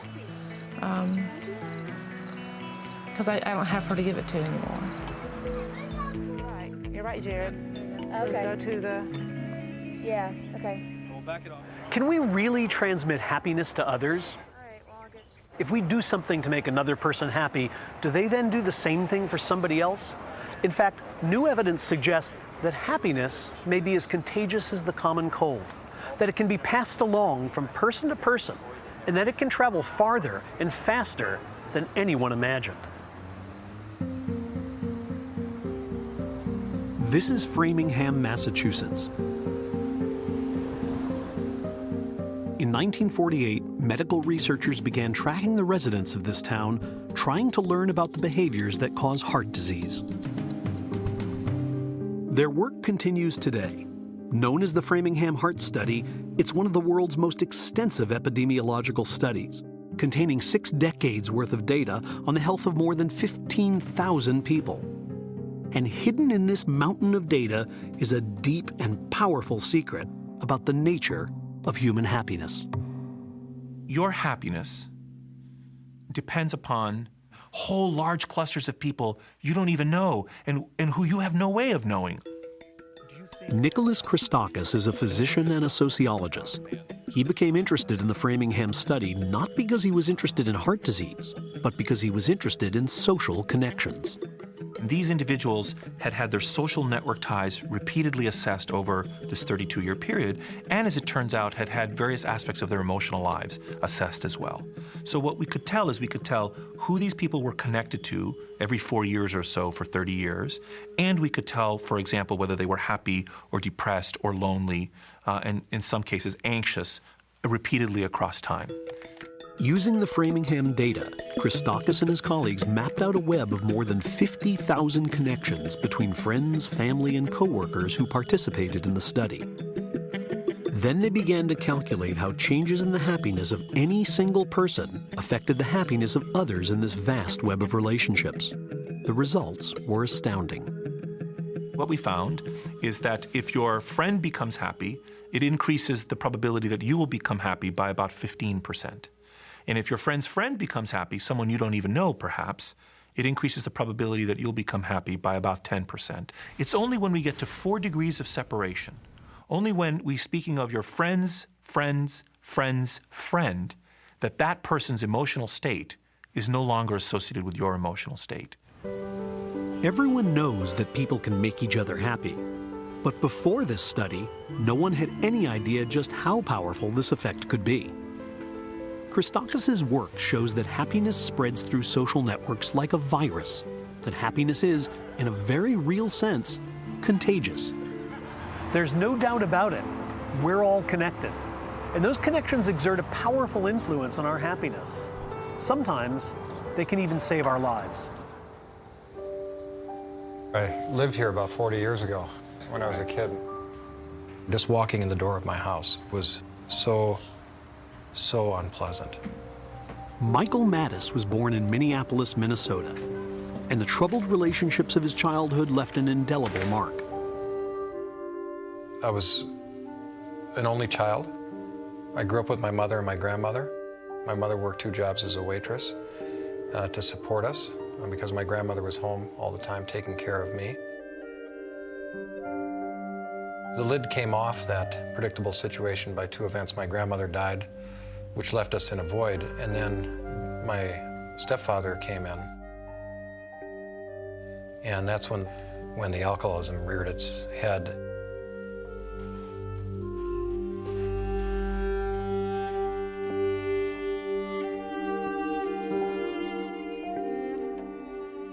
My mother would be in bed.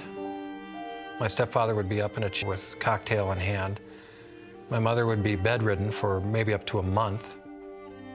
And she would even call for me in a drunken tone to bring her a drink or food or something like that. I was, of course, bitter and angry about what was now going on. In essence, I'd lost my mother, the mother that I had known, to this alcoholic life. And that's when I began to really start living more on the streets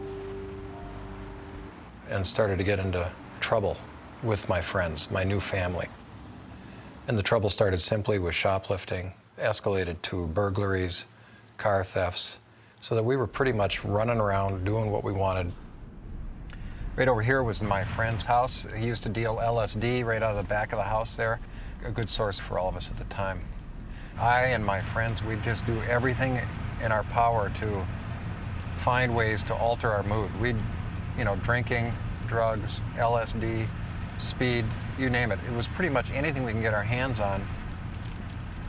Right up here on the left is a house that we were all holed up in, and we were busted up there by a very spectacular bunch of police outside, and they had us right over here in front of this house, all of us pinned down, handcuffed on the ground. I was arrested 24 times total. The vast majority of that was for car theft, occasional break-ins, and other sorts of misdemeanors, drunken behavior, disorderly stuff, and the like. But I remember every time going down to the juvenile detention center with its drab green cement walls and just a profound sense of depression that would occur within me and just the hopelessness. And to this day, I can remember the deep, gut-wrenching depression that I would come over me in a wave. I don't know what the future holds.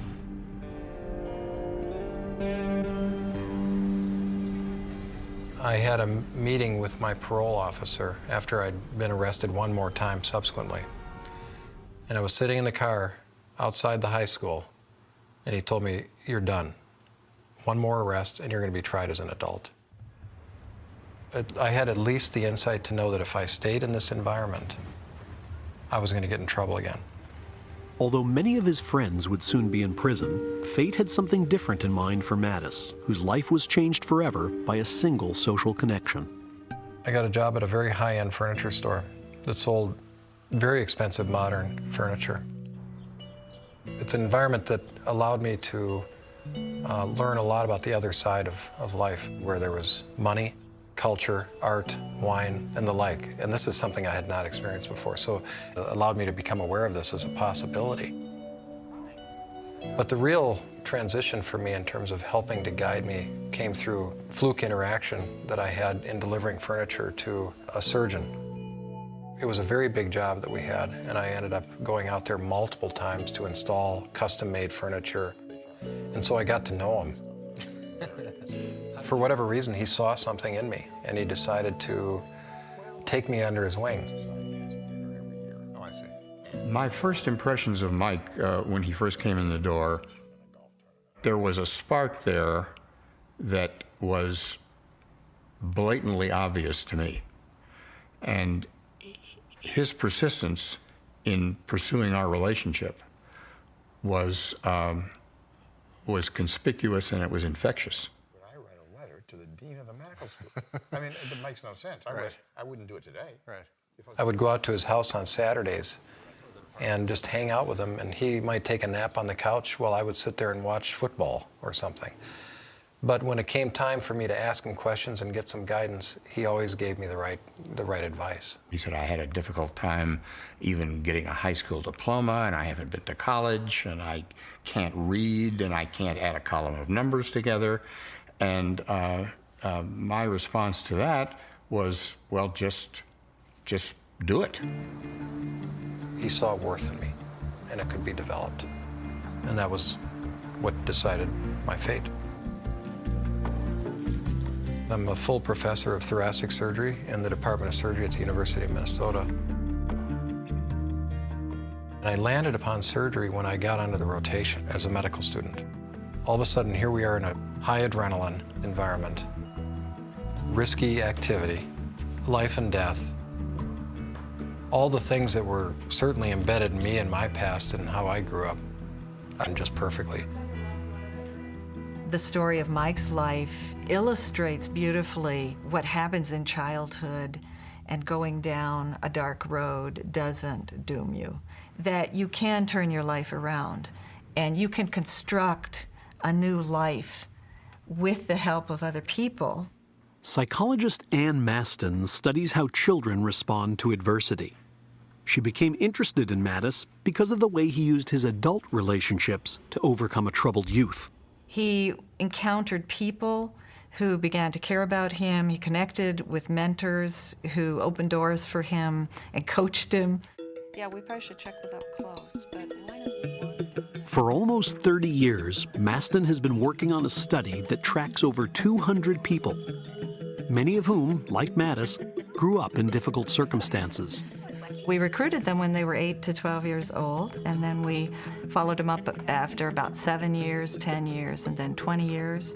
We wanted to study what was happening both when things were going well and when things were not going so well. And we learned a lot about the nature of stress that kids encounter, and also about all the kinds of protective factors that seem to make a difference in children's lives.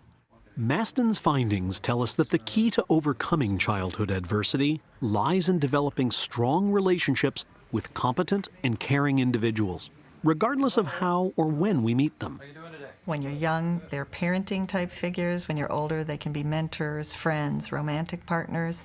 Any concerns or issues? You got any pains? Anything new overnight? In Mike's case, these kind of people came into his life late when he was at the doorstep of adulthood. And he was optimistic, even though he probably didn't have too many reasons to be optimistic. And I think people around him responded to that, to his motivation and interest in going in a new direction.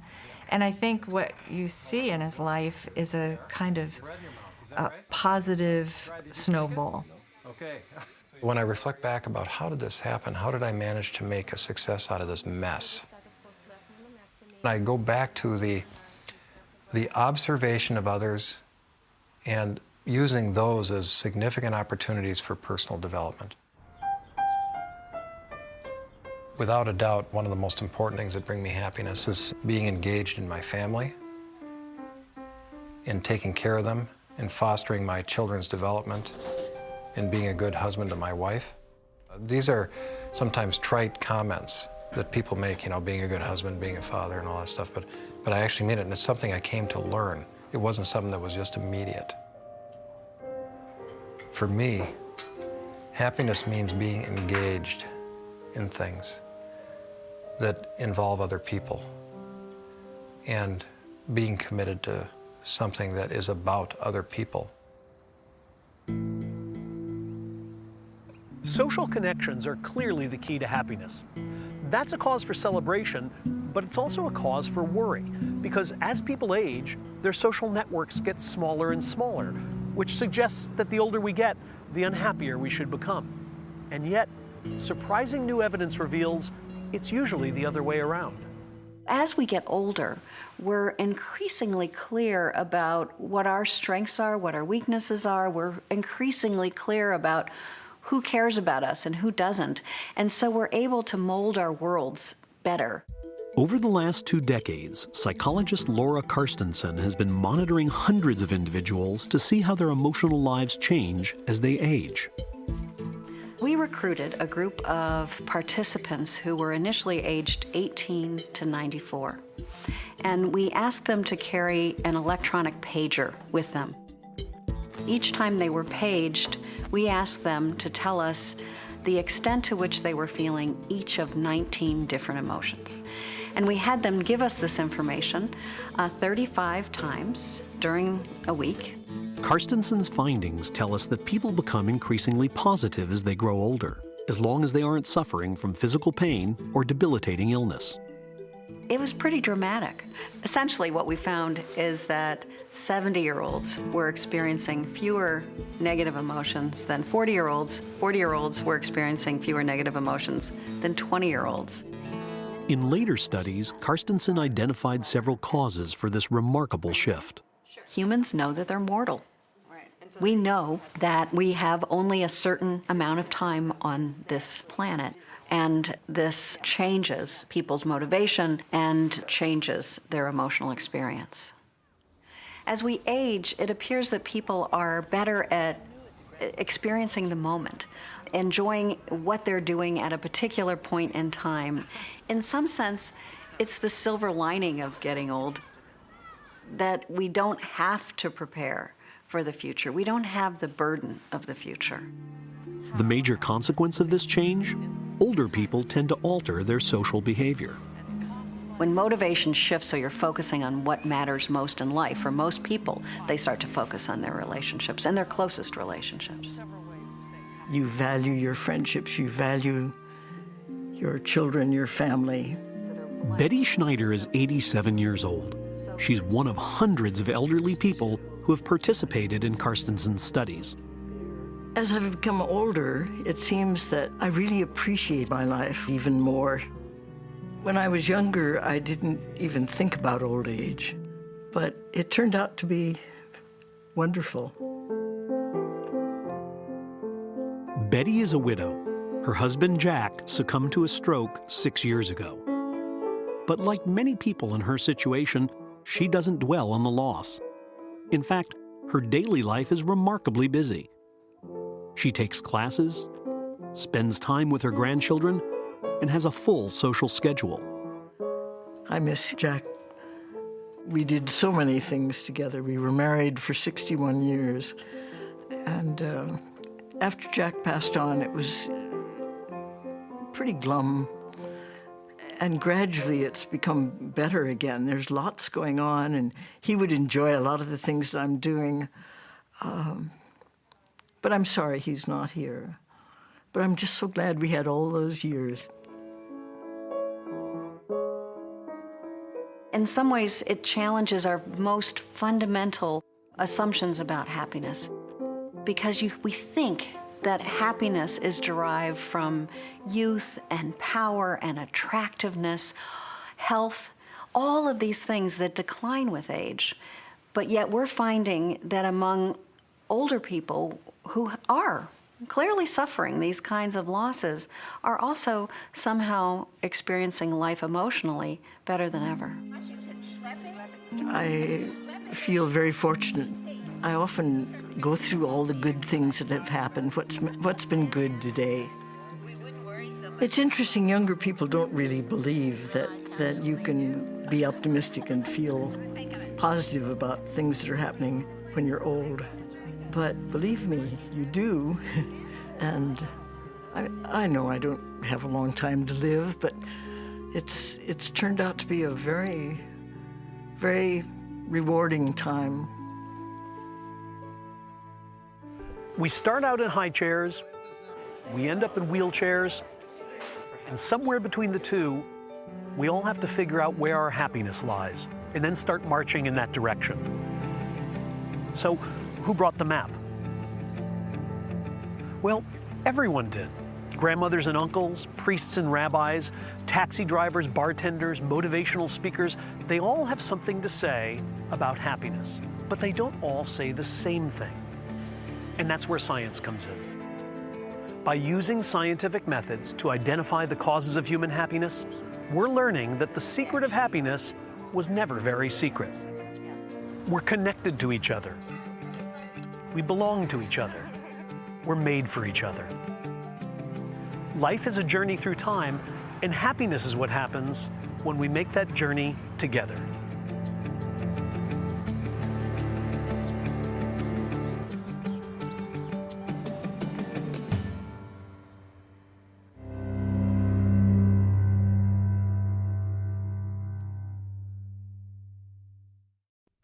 $10,000. 15? 15, you think? 20, 21,000? 600. 20. 18.5. 24. It's at least 40. Look at it. 4,500,000. 650. 20. 650. This textile would be worth about $500,000. $500,000? No way. I knew it's just a blanket. Laying on the back of a chair. Well, sir, you have a national treasure. Wow. A national treasure. Congratulations. I can't believe this. To learn more about happiness and well-being, visit the This Emotional Life website at pbs.org.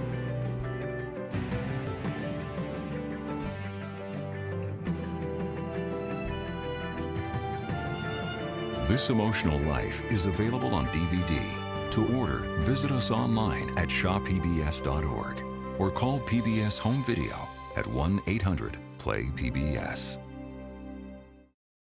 Funding for This Emotional Life is provided by the following. I spent 9 years in the military, and I got out of the military to take custody of my son. I want to be the best dad, and the only way to do that was to get my education. My name is Adam, and I am a Phoenix. SAMHSA, the Substance Abuse and Mental Health Services Administration. And by the Corporation for Public Broadcasting.